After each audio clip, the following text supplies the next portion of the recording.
Hello, everyone. Welcome to Thinking Out Loud Live, where we discuss our thoughts on specific topics, but mostly about mental health and entrepreneurship. This was available because of Start Day One, which is a nonprofit foundation for mental health and suicide prevention with a more proactive approach in helping people instead of being reactive like most organizations where they actually wait for you to have suicidal tendencies or mental health issues. We believe in reaching out to people beforehand, and that's why we have this video. So we have different speakers and just kind of discussing different topics that can actually help people in advance before you get there. So Kristen's going to introduce our next guest. So today we have Emily Adams. Emily is coming to us from Indiana, and she is a former Amish.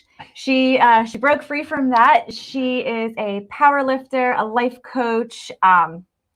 She's an inspirational speaker. She's got a blog. She's got courses. She's got a podcast. She's a writer. She's got a very interesting story. So everyone, please welcome Emily Adams. Thank you. What's going on, Emily? How are you? Good. Thank you so much for that introduction. I appreciate that. Well, we did our intro. If you could just kind of give us your intro about. Tell us who you are. Yeah, tell us about where you're coming from, how you even got into this kind of mental health space, and what you're doing in the future. Yeah. So I am coming from Indiana. I was born and raised in Indiana, and I was born and raised Amish, so I left at the age of 17. And for all those that watch the reality shows and they're wondering, like, is that really true? Some of it is true, others not so much. Oh, wow. So in the Amish culture, it is a very male-dominant culture. It's not a culture where women or any kind of females have any leadership or any kind of say-so or any kind of empowerment. And growing up, kind of they don't have careers or anything like that. Their path is go to school. They only go to 8th grade. So after 8th grade, they're at the age of 14, they get out of school, they start learning how to cook, clean, sew, and at 16, they start dating, and they're usually married by the time they're 18 and 19, and they start having a family then. So that's kind of the path for the Amish girls.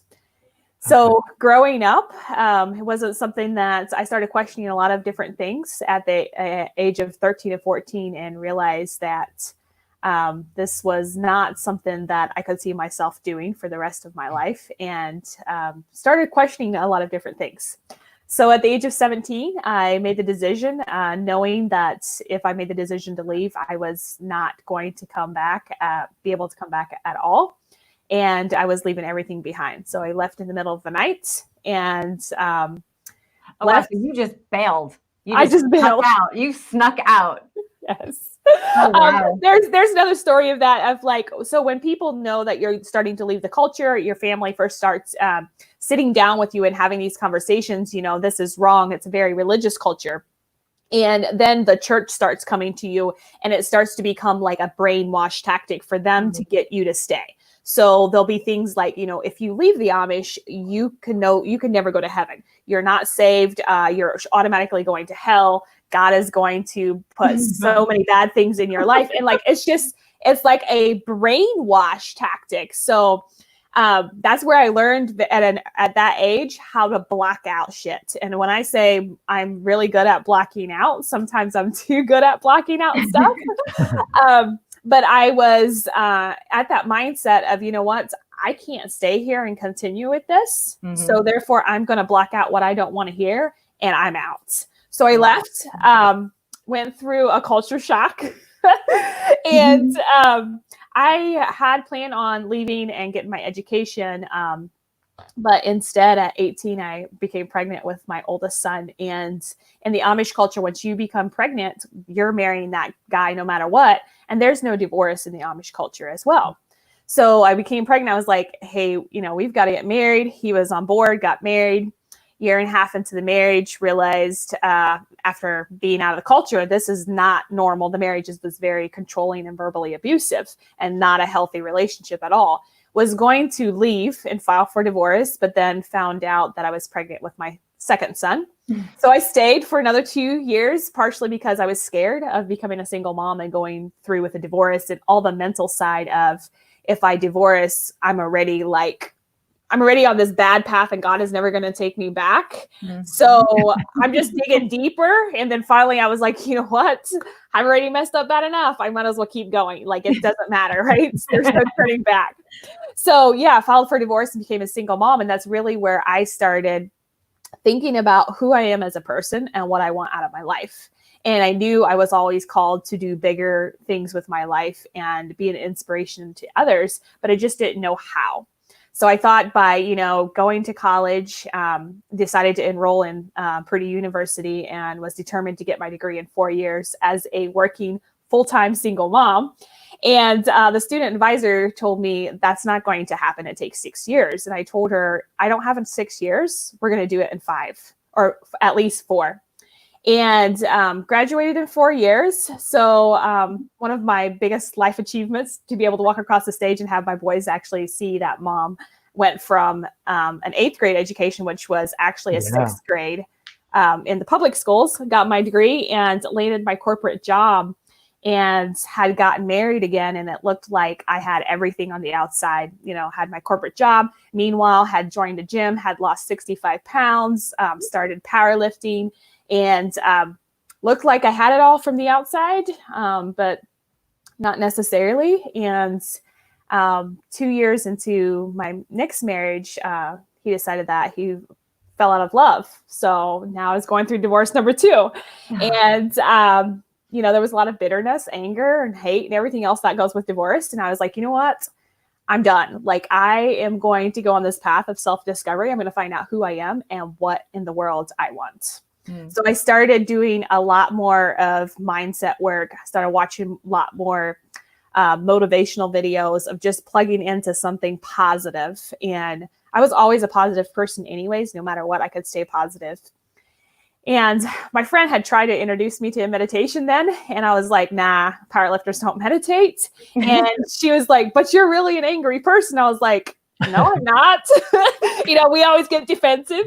So yeah, fast forward, I went on a momcation and everybody thought I was having a mental breakdown because I was going on a vacation by myself and I signed up to go skydiving.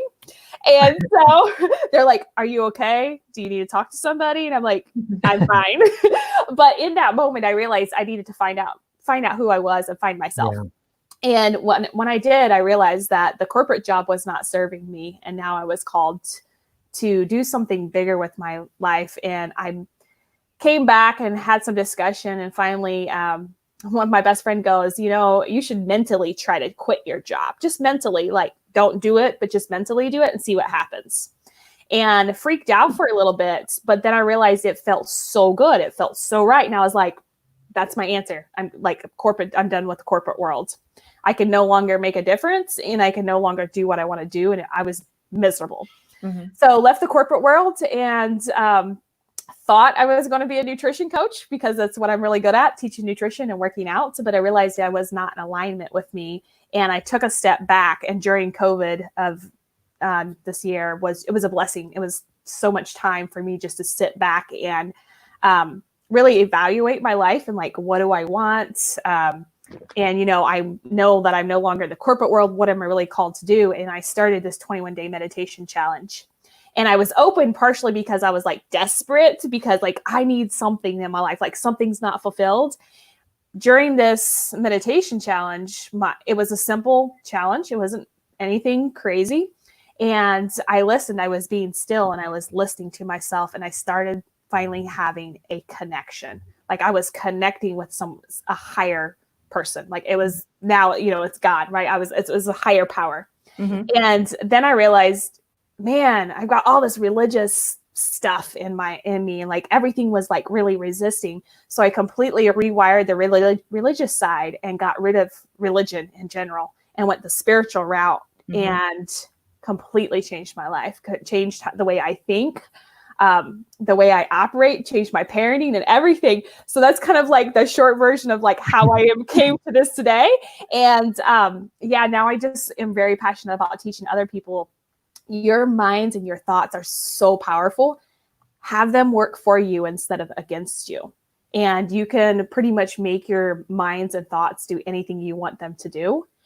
And it's just like manifesting. You're constantly manifesting, whether it's good or bad, or you believe in manifesting or you don't. You're constantly attracting something.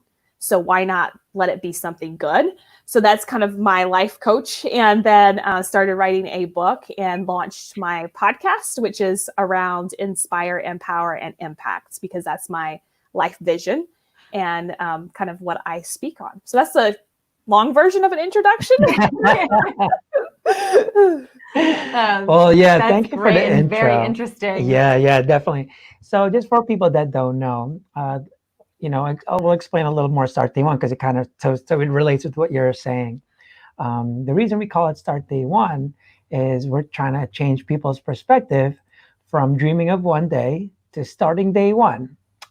Most people are actually very overwhelmed because of how much they need to change, but really they just don't know where to start. And so we said start day one means there's this day 2, day 3, day 4, and so on. We're just actually trying to change your perspective so that you can make the decision to start day one. And, obviously with your experiences, you did that plenty of times, whether it was the college, whether it was leaving your marriage, raising your kids. I mean, those are just all, you're just a product of your decisions, right? That's what they always say. We're actually now reading this book, Personality Isn't Permanent, which is really awesome. And it's really just kind of emphasizing that people think that they are stuck in this one identity and their personality. You have these personality tests like, oh, I'm an extrovert, so I'm never going to be that. Or I'm an introvert, so I can't talk in public. And this guy has studies that is proving that that's not the case at all, that everyone can actually change. So it's very empowering because people always try to take away that power of decision. And they think like, oh, it's just fate and I'm just kind of on for the ride. It's on the track and that it never veers off the way I want to. It's not like a car where you can drive. And to me, the more you think that way, the less fulfilling life is going to be, because it's like playing a video game with only one play and you go through it and that's it. You have no control. Like, why even control? You might as well just watch it, right? And so it's interesting what you've gone through. And one of the biggest things we tell people is that everything starts with a decision. Everything starts with a decision. And everything else just follows. The same way when you left your job, actually, when you left the Amish. When you left the Amish country, I mean, like you made a decision and then you pieced out in the middle of the night. Like, yeah, that had to have been terrifying. That's right? can you just tell us real quick, what was your perspective that made you decide, like, I got to get out of here? Because this very recent, we were just talking about this, that usually when we tell ourselves statements, you tend to kind of look for excuses like, I have to leave this job, or man, I got to get out of this Amish country. But when you do that, you start going like, but I don't know anything. I don't really know that. But when you ask yourself, start making excuses. How the hell am I gonna get out of the Amish country? That's a whole different ball game now. And all you do is come up with solutions to your questions. But I'm curious, what was your mindset when you finally made the decision, like, to go? Yeah, so it didn't happen overnight at all, and I would say that it was kind of over time. Things just kept coming up as to why I no longer fit in this community, and I am not a rule follower. Mm-hmm. And this was a very restrictive community. It told you what kind of shoes, what kind of socks, what kind of dress. Everything had a rule. It was like everything was so rule driven. And then there was so much of the judgment around it. So every time something came up and, I used to get talked to because, hey, your dress is too short, or you did this, you did that. And it was kind of that breaking point at 16 with going to the youth gathering. I had got caught drinking and smoking, which is not allowed. And in that moment, I got grounded, and because somebody tattled, you know, it happens. But it was kind of like, you know, it's all these other people are doing it, but I felt like I was so singled out. Yeah. And then I had lost one of my friends in a buggy accident, and in her funeral, there was some very religious things said as far as like going to heaven and that kind of thing. And I thought, you know, if we serve a God of love, we say this community serves a God of love, but yet we sit here and we judge and we say all these different things, and there's so much hate and not love. Yeah. Then what's the point of staying? Yeah. Because it's really not separate from the rest of the world, right? Yeah. It's all the same thing. It's just in a different category. Yeah. So then I was like, you know, like I'm out. And then I started just really looking about reasons like why to leave. Yeah. And, you know, I was tired of going to church for 3 hours, and I was tired of like doing all these things and following all these rules. And I was like, I'm just done. Like I don't want any more of it. Right. Right. Yeah. It's funny because, you know, listening. So, because every time like we've talked to people, every time I've seen videos and stuff, it always seems to stem back about people's perspectives. Mm-hmm. And it's funny because I'm hearing it and it's just like, you know, your perspective was, well, if we're putting up so much hate and this, that's kind of what changed you. It's just like, well, it's contradicting. It didn't make any sense. It's so contradictory that you're just like, well, that doesn't make sense. I might as well find out what's out there then. If I know what this is here, but how am I going to know? So that's really interesting to hear that you did that. And it really just takes a decision, right? I know you said you didn't, it was over time, but it was a decision made, but over time, you figured it out. You had to devise a plan, right? You had to figure out how to get out. Yeah, because I tell people, when I say decide to quit your job, I'm not saying quit tomorrow.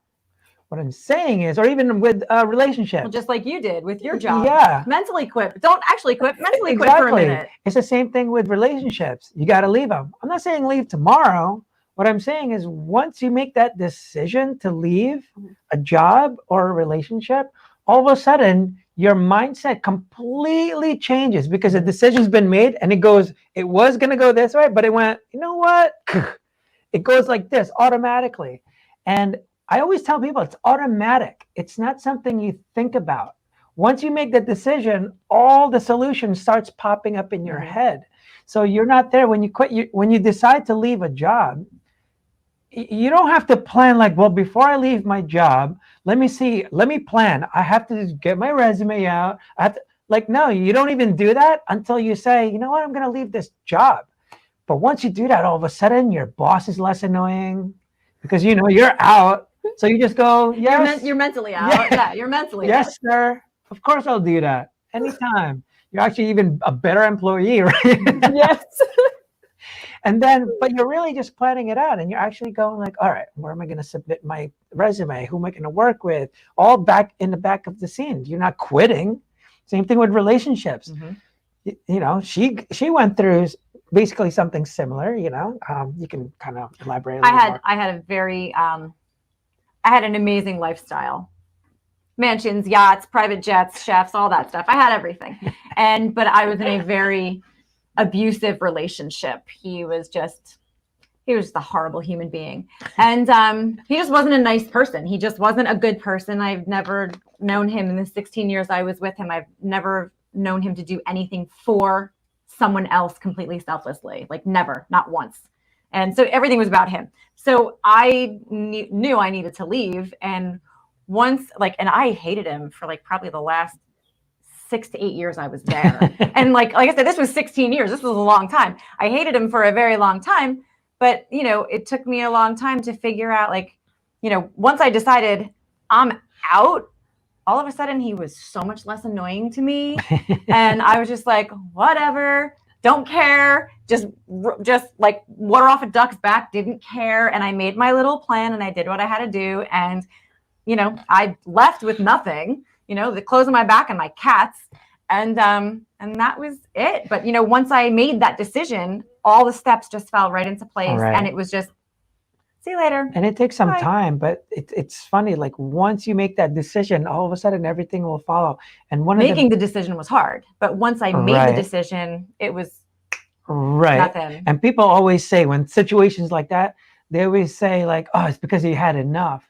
And one of the biggest things that came to me, like, I don't know, probably a year ago, enough isn't an amount, enough is a decision, because it's been enough.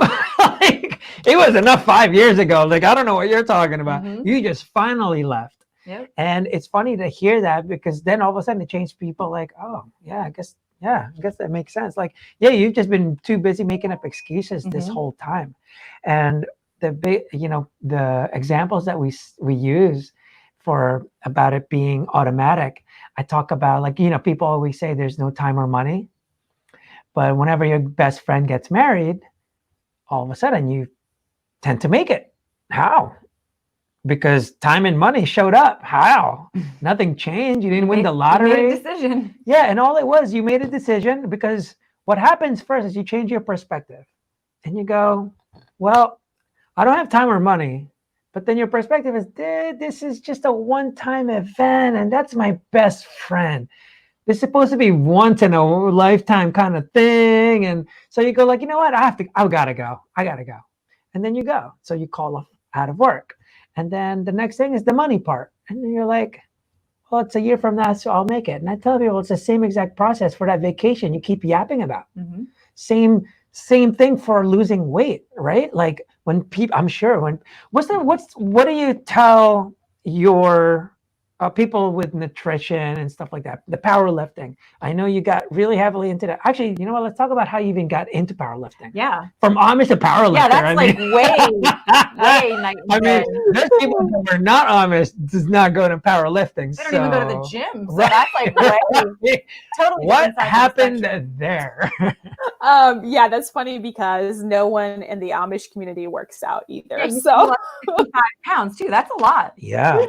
yeah, so I actually instead of going to counseling and therapy after my divorce, I was like, nah, I don't need that. I might as well go and get in the best shape of my life. I have 2 boys and I want to be able to keep up with them. And I was very intimidated when I walked in the gym and I got a 24/7 access where I could just walk in the middle of the night or whenever I wanted to and work out by myself. And then I started running and I did Spartan races. And the 1 year I did a double trifecta.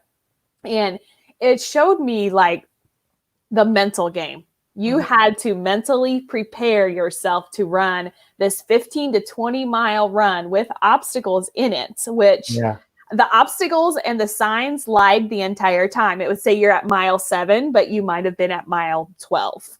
So you never knew when you trained for this. Wow.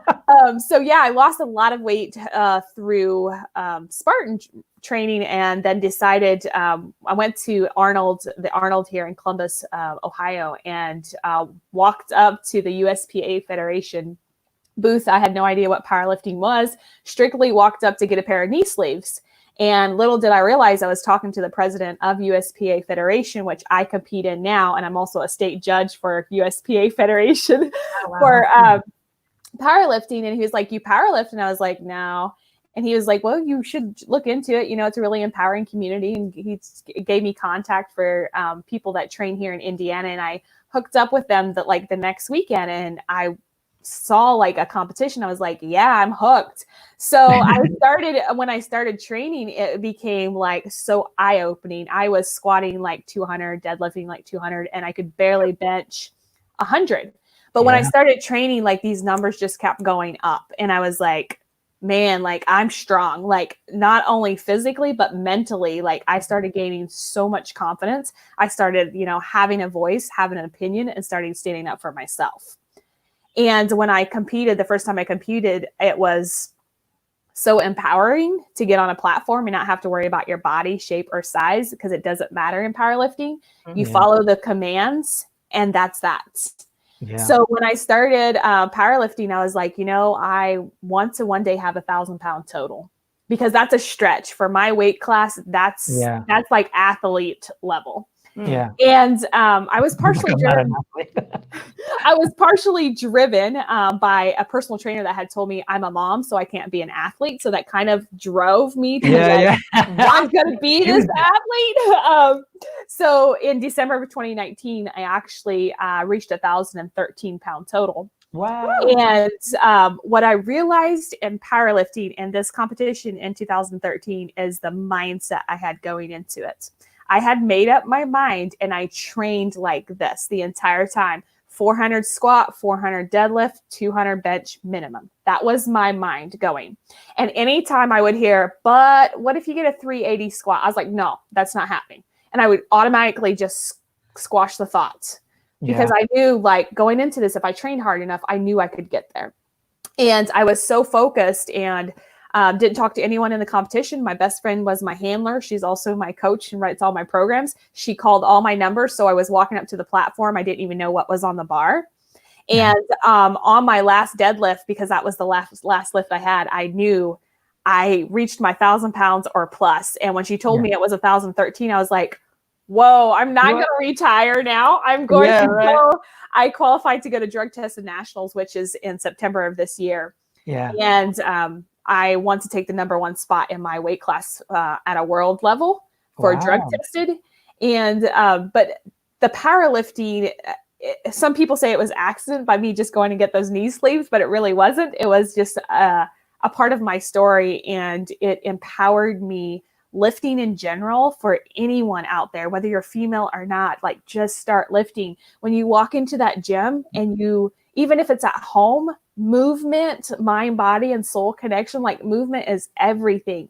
And it just makes you feel so much better. And I realized, like, it, not only am I very competitive, but I also, the strength that I got mentally and physically, and just now in an untapped world.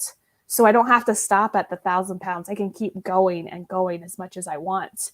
And lifting in general just is very empowering. And for females, for me to finally be like, yeah, fuck yeah, I'm an athlete. Like, that was like, yeah, I'm an athlete. Hey, I'm giving you a high five from here. That's awesome. And and that's what I love about you. So I always try to relate with people, right? Because that's the best way they kind of learn. And when you talk about the powerlifting, I mean, for people that just got on, I mean, for you to be in Amish world to powerlifting, completely different world. So obviously that opened a different world for you.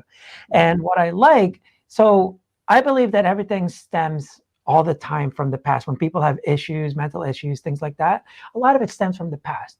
And sometimes because they didn't get the proper training. It's kind of like you powerlifting with no training and doing everything you went through with zero training. And it's going to be very difficult, especially when people are telling you, well, then maybe you're abnormal.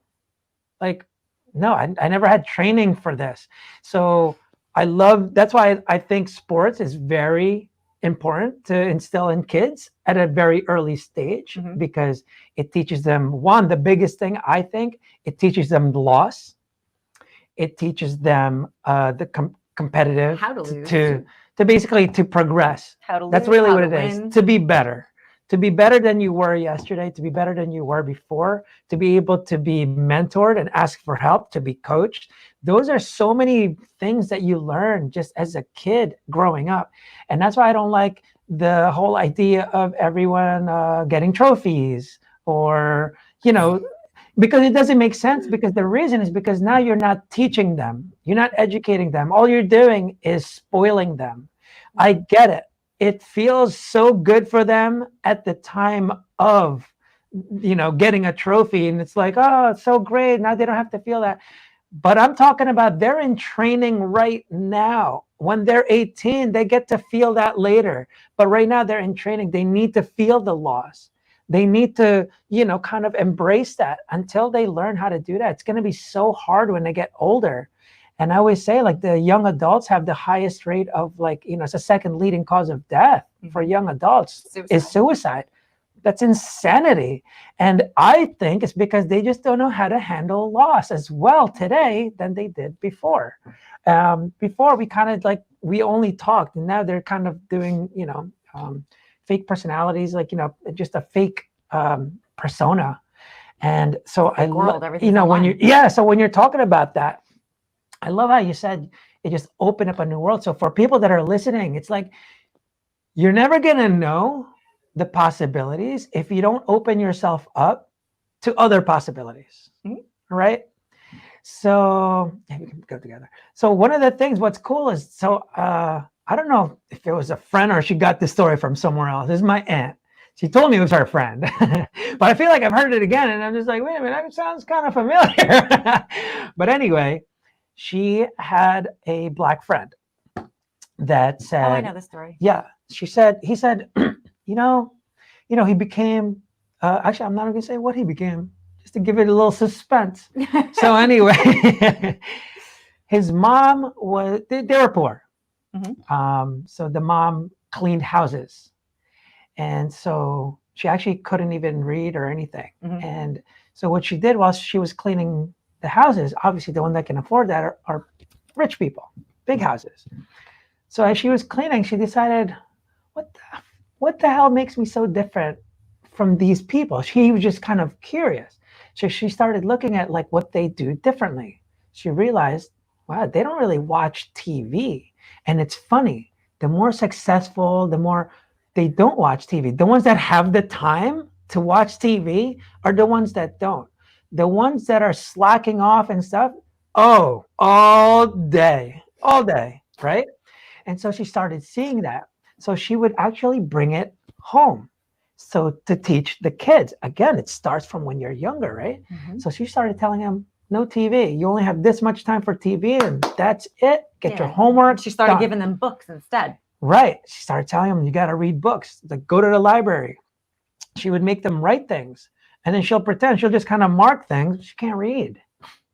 So she just kind of like, oh yeah, this is good. Like, and so what happened is the kid, all grown up, because of the reading, he wouldn't have read on his own.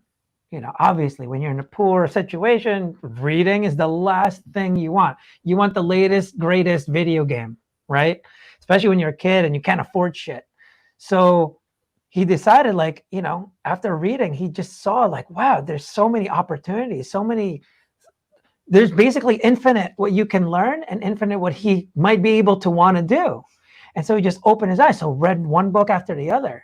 Well, the guy became the head of like surgeon something, whatever it is. I mean, Neurosurgeon. Yeah, some kind of neurosurgeon. And he was the head of the whole thing, watching over it. But the reason I'm talking about that is, you're talking about your training, like doing the Spartan race, doing the powerlifting. If without the Spartan race and without even kind of someone kind of going, hey, you should kind of try that out. Something as simple as that, and telling, with this whole kind of crazy racism going on now, whatever, it takes someone to go like, oh, what white privilege? No, you can do whatever you want. Once you instill that at a really young age, it changes you. It fucking changes you, because now your perspective just completely changed. All you thought was like, oh, I'm going to be in jail and this and killed, like to go, oh, I'm going to be a fucking neurosurgeon. And so that's all it really takes. But it takes that getting out of your comfort zone. Like, people, she was in the Amish country, you man. were way out of your comfort They didn't zone. run. They didn't have running shoes and going like, hey, can I borrow those weights? Like, and now she's powerlifting, and now you're like world competitive. That's like, That's huge. that's awesome. That is a huge accomplishment. That is really awesome. Really, So really is. Congratulations. one of the things, we were thinking of what to title talking to you, right? And you told me like X at the BS. Another one you said was like saying no to things can maybe help you out. And so I ended up with blocking negativity to help your mental health. Can you kind of elaborate a little bit more and what you kind of want to mention about that? Yeah. So learning how to block out stuff is very, very powerful. And it can help you in any situation. And one thing I will say is it's good and bad when it comes to blocking out things. It's very easy just to sit there and block out our kids. So be very choosy on what you block out. But if you're trying to make something different in your life, and you're trying to start from day one, and you want a brand new start, you can get really good at blocking out. And what you have to remember is people are always going to have opinions, thoughts, whatever, because they usually project what they see in you. So if someone is jealous of something that you have, they're not going to be your friend because they want what you have, right? So that's just like when people project on you, like they say, oh, you can't do that, because they want to do it, but they themselves don't believe it. So when you have someone tell you that you can't do that or you can't make that change, you automatically get the choice just to zap that thought. Just no.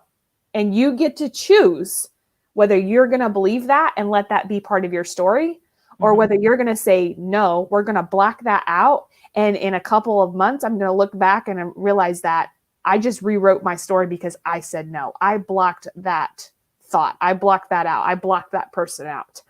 And when you do this, you start to realize that you're going to be blocking out a lot of things. I do not watch TV as well. And you'll start learning to block out certain noises, certain voices, opinions that don't serve you.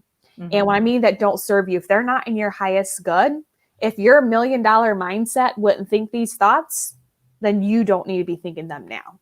Right. So the next time someone gives you an opinion and you don't know if you should believe it or not, ask yourself, what would your $1 million self do?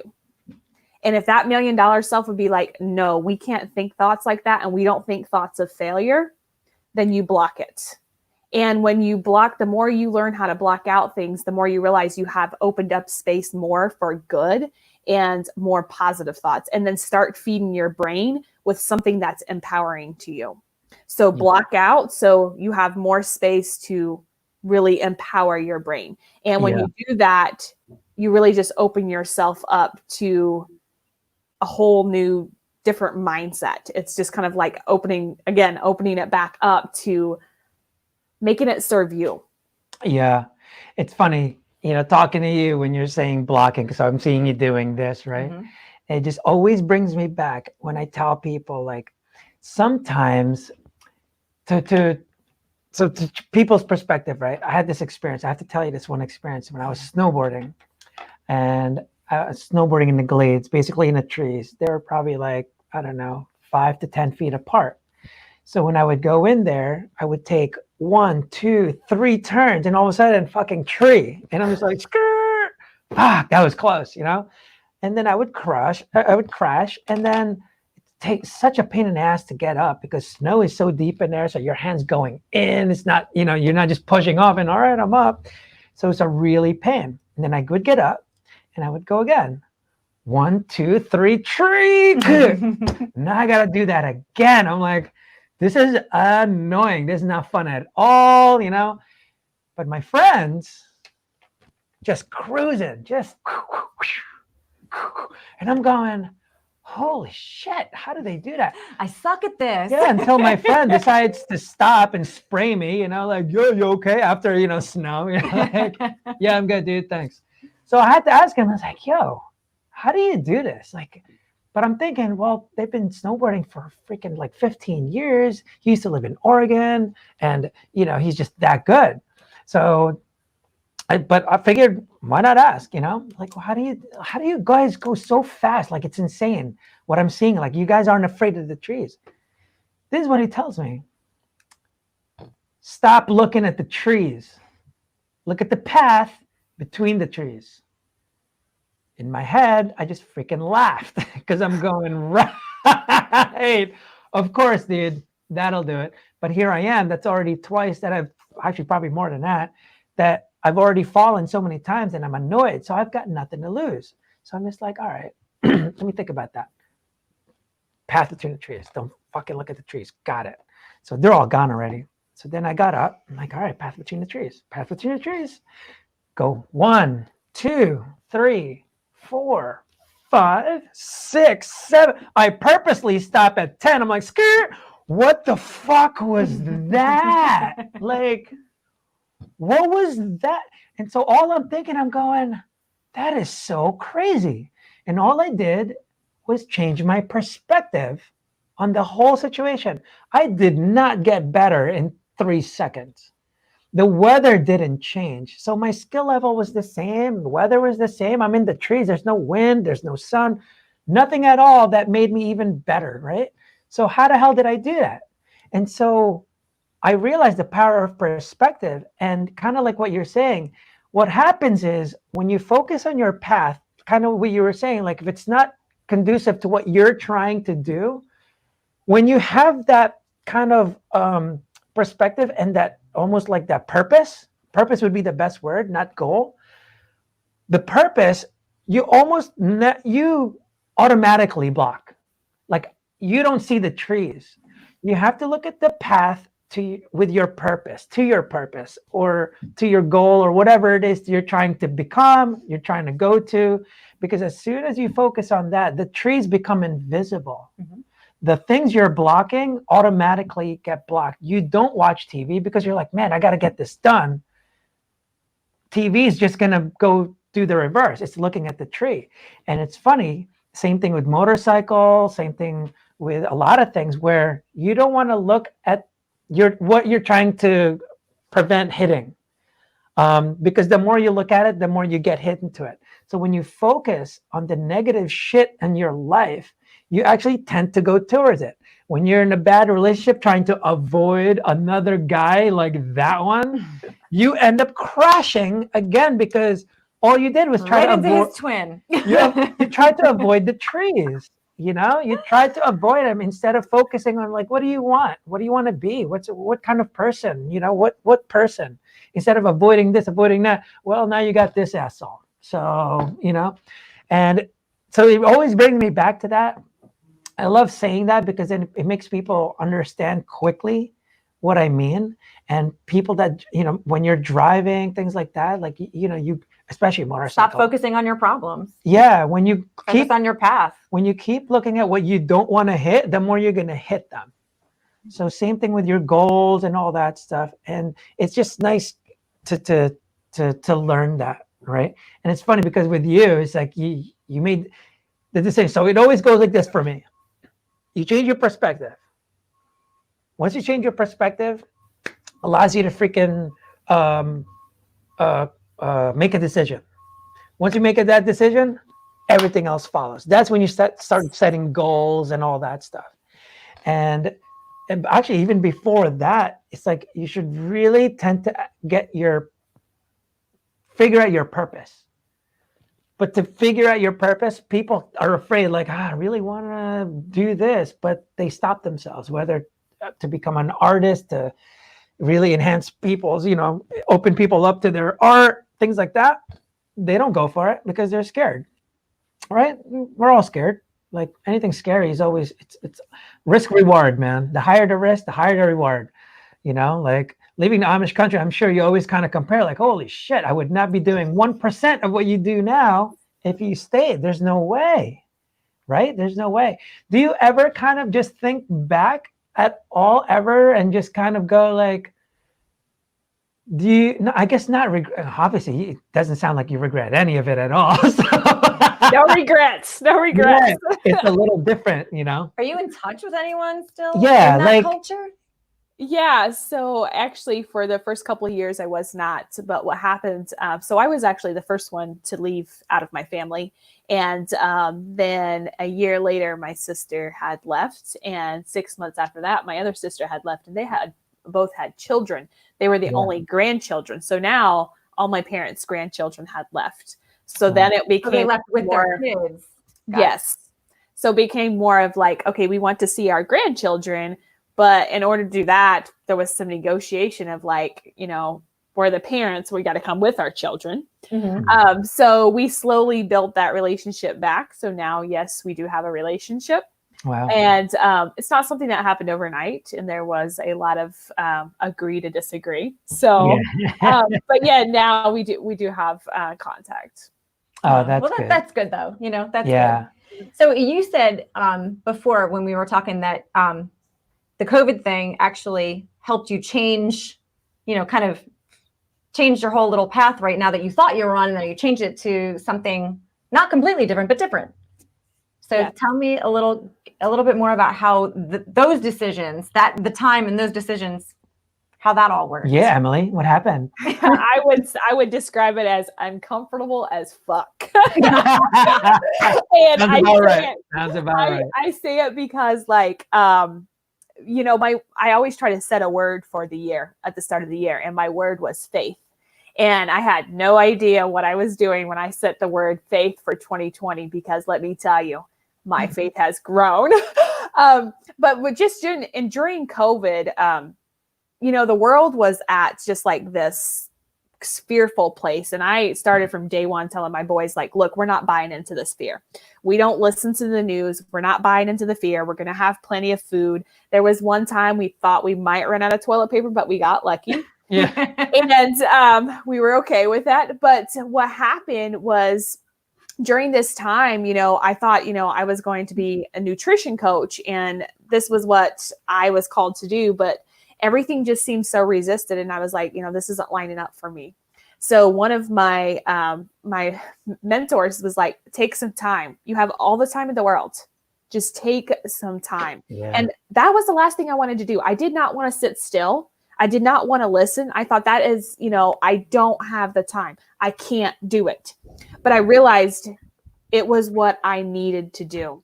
And during COVID, me and my boys, our connection and the way we communicate now has just opened so much. We have so much open communication, and I'm so grateful for it now, especially with all this racism going on. Yeah. I am now able to have these conversations with my boys. I am able to sit and we can talk and we can educate ourselves. Yeah. And COVID-19 allowed me just to sit back, listen, and it was like a curtain was revealed from my eyes. And I remember the one morning I was going on a walk, and all of a sudden I started seeing the beauty, like flowers. I was never a flower person. I was like, nah, those things are ugly, whatever. Yeah. Like, let's move on. But flowers, like tree buds, sunshine. And I was like, whoa, like I've missed this my entire life. Yeah. And just felt connected.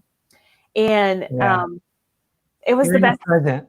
You're in the present, you know? Yes. Right. It's in the present moment. You're not worried about the future. And yes, the world was, you know, I unplugged from the social media and just went within and just was sober. And I even remembered like just coming back from my walk and watching my two boys, the way they interacted. And I was like, wow, like they have some interesting conversations, like just to be present. Yeah. It's funny when, you know, you're saying this, and I totally agree, because with the COVID-19, even though obviously it was a crazy, you know, situation, but if the damn internet just shut the fuck down, so many people would be so much better off. Because this whole racism craziness happening right now, it was like, whoa, why did this become totally something else? Because I'm pretty sure that's not how it started. But I think people were just going nuts being confined for so long, and all they did was consume negative content every fucking day. Like all day, every day. All they see is like this right and this and this and racism and black and this and that. I'm like, oh my God, I must be a slave today. Like, what? Like, and I don't understand. Like, I mean, it changes people so much. Like, I mean, when you look at this stuff, because we're in a different place, when you look at it from a different angle, you almost kind of feel bad for what people are seeing. And you're going like, geez, how many people are seeing this? Like, this is not good. This is unhealthy. And it's creating bad versions of themselves, especially with COVID, the quarantine. Loneliness is one of the biggest kind of catalysts for suicidal tendencies, mental health issues. People don't understand that loneliness can actually fuck you up physically too. Like, it's worse than 15 cigarettes a day. It can give you stress. It gives you so many diseases, just loneliness, not stress, loneliness. It's like, wow, that's insane. And I think just a combination of all that, and then what they see on the internet, and the, you know, obviously the news and all that stuff really get into that. And I wish that's why we kind of do this, because if we could just put out this this positivity. Something which is, positive. yeah, something we're going, because it's always going to be, to me, one of the most effective ways to really affect someone is randomly. Mhm.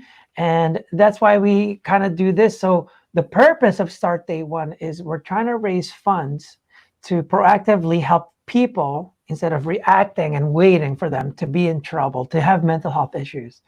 So we raise funds to create content like this, and also to pay and fund other speakers like yourself, like Emily over here, to be able to speak to surrounding schools in her area, or when we're allowed to go to school. yeah, when we're allowed. So it kind of obviously got on hold, but that's what's necessary, because we want to be proactive. And a lot of these schools, I mean, they don't call until there's a suicide in their school. Then they go like, oh, let's get Emily. Isn't she like nearby? Like, but it's too late. It's called prevention. And, one of the craziest things, this is just the past 2-3 years, maybe we've learned this, is that we're really feeding into the problems as professionals and society, organizations. We're all doing it wrong because we're always trying to remedy the result, not the cause. The cause is always a verb. It's never a noun. For example, with the chaos today, the cause is racism. No, it's always a verb. Because I could be racist as hell and do nothing wrong to any person whatsoever. What's the problem? Nothing. You don't have to like me as long as you don't freaking hurt me or harm me in any way, right? Whatever. I'd rather you do that, But in mental health, we don't treat it like a physical health, right? We're always trying to remedy the result. For example, with weight, right? So we can relate a little bit. Remedying the result means like, taking this pill to lose this weight, or, you got to do this and do this, but you're just trying to remedy the result. What's causing it? Like, because if you're eating like crazy, well, you're never going to lose that weight because you're eating like shit. Like, you can exercise all you want. Yeah, you could. But if you're still eating McDonald's every single day, that's going to be very difficult.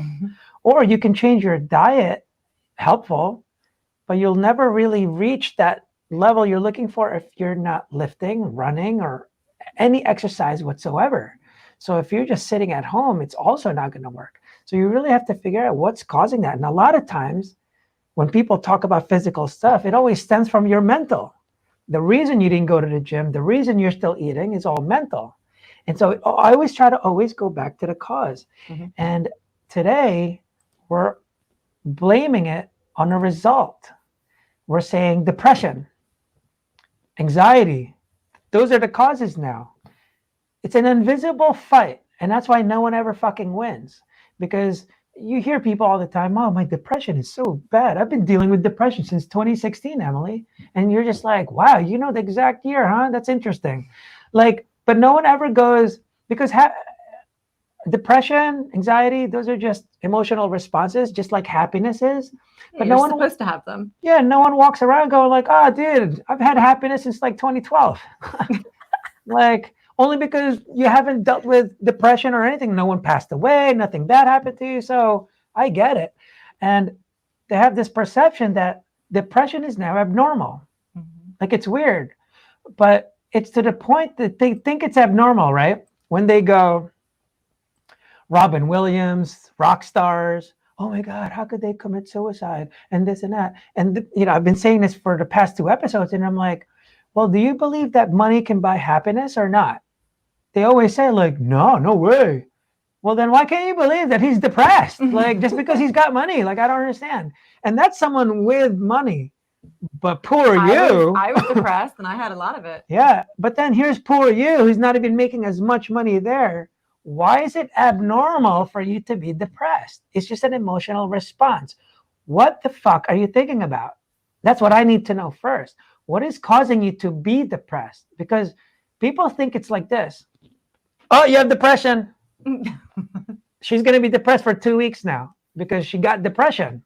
That's how they see this. They think, oh, I have depression. The doctors just go, oh, here's a pill for that. Here you go. You should be good. That's just remedying the result. What's causing the depression, though? It's always stems from the back. Is it because you forgot to forgive daddy? You couldn't forgive someone else? You couldn't let go of a pain? You have regrets? Something's causing you to be depressed. It's not just depressed. And I always get this thing like, oh, it's chemical imbalance. Like, all right, hold on. Let's talk about the chemical imbalance, because chemical imbalances are affected by your mindset. Everyone knows cortisol kicks in when a lion shows up, but your brain doesn't fucking know if it's a lion or you can't pay your bills. Like, it doesn't know the difference. So your cortisol goes nuts and does that chemical imbalance and really messes you up. So you get into that depressive mode. People know this too. That's what's crazy. You can smile even though you're not happy, but your body thinks you gotta be happy. You're You smiling. went through it, right? With your second divorce, probably with your first divorce and your second divorce. But yeah, you were there, so you know exactly what he's talking about. And so when we give people that excuse, and we actually feed the negativity with excuses, it harms people. When you say people like, oh, it's okay, it's because you have depression. You'll be all right. You have depression, you know. And it's just like, all right, thank you. But that doesn't help. It's like giving her a fucking trophy for depression. Oh, you have depression. Here's the trophy. There you go. And what that does is now you're not looking for the cause. You're not looking for to how to remedy it. It's really that's really causing a lot of problems. And with the physical thing, right? You don't tell your kids, hey, eat whatever you want. You know, we'll just look for symptoms of diabetes. And that's how they're treating mental health. We'll just look for symptoms of suicide. It's insane. And that's how we're doing things. And I've seen it happening in so many ways. The only way to solve the problem is to look at the cause or the influence, whatever that is, not the result. Everyone keeps looking at the result. Racism is just a result. If you really want to cure that, you need to figure out what caused the racism in the first place. If you don't figure that out, this is forever. You're going to keep trying to figure out a new law. That's insane. That's why it's been going on. And that's why I don't really agree with everything that's going on, because you guys are just talking about the result. So it's kind of useless. It's like, it's stupid. You're not really looking for a solution. You remedied you when you went through your second divorce. You said that was very, it was hard on you and stuff, and emotionally probably. But you've worked your way out of it. Did you seek therapy? You went to the gym instead, right? You worked yourself out of it in your own way. Yeah. So I did go to the gym, and I will tell you one thing is I had to make that choice, and it goes again with that choice, because I could wallow in this world, because everyone's like, oh, I'm so sorry, this is happening, blah, blah, blah. Yeah. And I was like, no, fuck that. I'm moving on. Or I could sit there and allow everyone to pity me because this happened to me. Mm-hmm.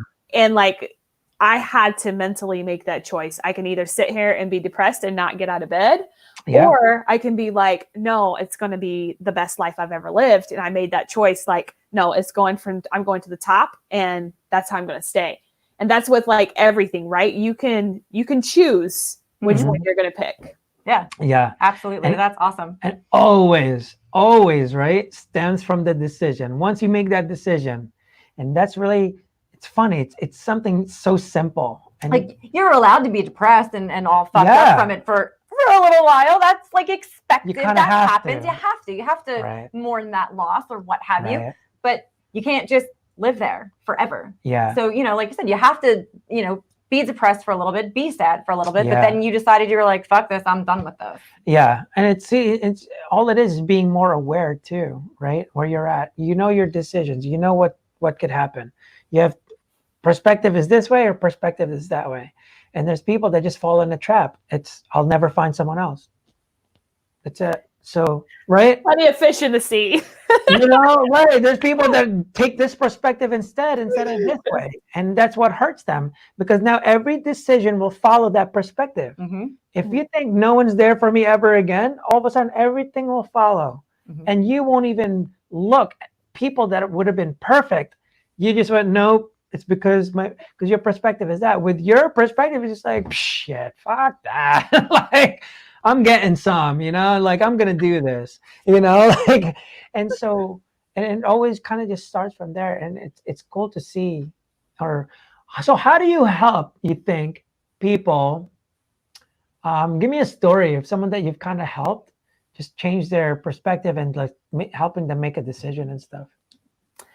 Yeah, so I'm going to be honest with you. For those, if you're trying to help someone that does not want help, that's not going to work. Mhm. And I say this because that person you have to want help. Yep. And I was talking to one of my friends that is working through some limiting beliefs on like feeling worthy enough and worthy enough to like start dating again. And I started to ask her, like, what's your mindset around dating? Like, what do you feel? What do you think? It's like, oh, dating's disgusting. And like, there's all these guys, blah, blah. And I'm like, whoa. Like, wait a minute. Let's change this. Yeah. What if we go, dating is fun. I'm going to meet the love of my life. What if we start changing that story? We just completely rewiring it. But I can't change that story for you. I can sit here and remind you and show you all these different techniques you can do to remind yourself.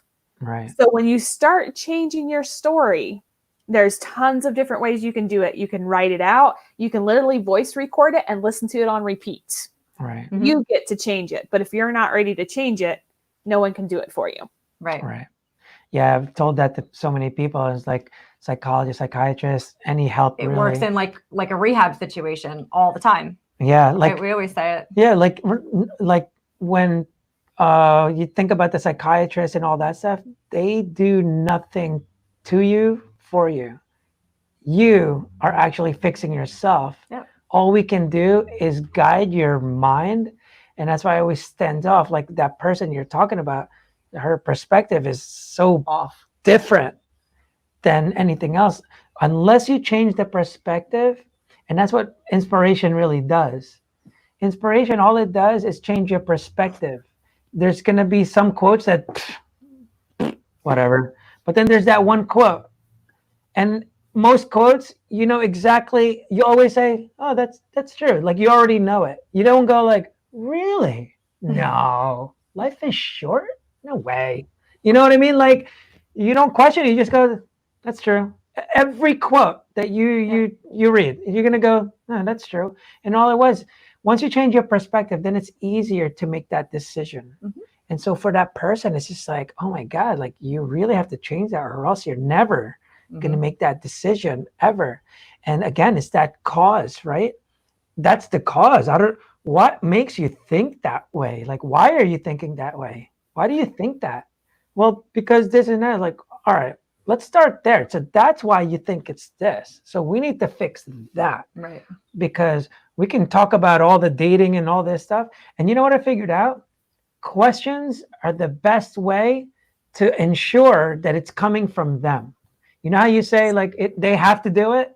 Yes. You can say, if you say it in, dude, you have to go date. You have to go out there. You have to get yourself You're just out going to go, there. I know. Yeah. You'll never do it. When you say a statement, that's what you get.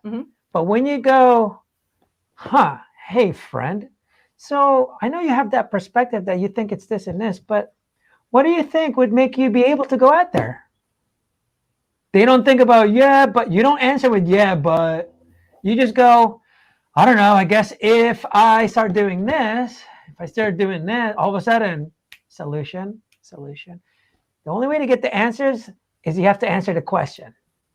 If you don't ask the question, and the thing is, when you ask a question, it comes from them. You're not telling them, you should really do this, you should really do that. But when you go like, so what's stopping you from doing this and accomplishing that? Like, what exactly is stopping you? And so it goes from there. And I've noticed that that's actually the more powerful way. And one of the strongest, for me, the shortest and quickest question when people are complaining the shit out of their lives and just telling me and bombarding me with it is, now what? Yeah, now what? I listened to all your bullshit. Like, got it. Got it. That sucks. This sucks. Got it. Yep. Well, now what? And when you ask that, all of a sudden they go, oh, like, all right, I guess I gotta do this. I gotta do that. Changes from why me, why this world, this and that to solution mindset. Yep. And that's when you start going next and next and next. But yeah, we're always going over. Yeah, we always go over our time limit. We just An hour and bullshit, five. and that's what happens. No, because it's so interesting, right? To learn about each other's mindsets, Mhm. your Yeah. stories. Your stories is really what makes the difference, because I'm hoping people that are watching would just kind of relate. People that were in bad relationships, people that are just in a family household that are like, oh, they don't believe in me. Like, this chick left a community, like a whole world Mhm. of all she knows is this, with a freaking 6th grade education, but you can't leave your little household that you can come back to at any time. At any time. Couldn't leave though. And so when people hear your stories, I'm hoping it changes their perspective, and then getting them to go like, okay, so that's what she did. She made a decision and just kind of planned it out. And people don't understand. You're never going to be the same person ever. Mm-mm. Ever. You're always going to evolve. You're always going to change. So it's like, it's just better if you're in control of it though, or if you put in more effort, really. So I know you said you had one thing you wanted to put out there about what's going on next with you. So Yeah. go for it. Yeah, so I launched my podcast. It's called The Emily Adams Show, and I do have a lot of different inspirational speakers. Also share just a lot of different tips that have helped me grow mentally and really grow my mindset to become the person I am today. And I do share like some things from the past, because doing the inner child work is also important to grow as a person. So I have a podcast. I'm also in the middle of writing a book, and stay tuned for that. And I am also launching like an 8-week live course training for anyone that really wants to start changing their mindset. If they're thinking about switching careers, or maybe they're thinking about becoming an entrepreneur, or for those that are struggling in relationships and just family and want to overall understand how their minds work and how they can get their mind to work for them to live their best life. Awesome. Awesome. Yeah, so everybody go visit emilyadams.net. You'll get all her links to her Instagram and all that stuff over there. She's really awesome. So we're going to keep you in our list of speakers. So if there's anything going on, or, let us help you also, because our main mission is to help people. So if there's a school in your area that you really want, like you just want to, let's end this bullshit suicide. And it's because their mindset is just off. That's the only thing, right? To think like they're going to be the same people in high school. It's like, don't commit suicide. Don't do it. But anyway, let us know if there's any schools, venues, things like that, because then we can help you raise funds for it. We can ask. Our goal. That's so, because what we know is there's people like you that are helpful and want to help different people. And the thing is, it's tough to afford when you're doing it for free for everybody. And so to me, I'm like, well, what if we raise the funds to be able to help people more by paying for people like yourself to go to these different events or different venues like schools, military bases, rehab centers. So if there's any places like that you'd like to get on, like, just, want to raise money for, so we can send you there, that we're totally on board for that, because we want to just send as many people, speakers as possible, because there's just nothing like one-on-one, when you actually go there and stuff. And even if you're doing like, Zoom or whatever online, if we can help pay for someone's course to do that, things like that. And I think that's that's what we're really trying to do. So, but anyway, thank you so much for thank you so your much time. for Thank you for having me. sharing your story. And being that open book, Of course. letting us know that some of the things on TV are actually true about the Amish and some are not. There's drinking, smoking, drugs, like it's all there. It's just like lies. It's the mainstream media, man. No, thank you so much for sharing your stories and helping us inspire more people. And we'll really look forward to like working more with you in the future and doing other things. Definitely. Yeah. So everybody, hope you guys learned something. We're and signing off. make a decision, because Yeah. all this is nothing unless you do. So, That's it. all right. See you guys. See you guys. Thank you so much, Emily. Thank you. Bye.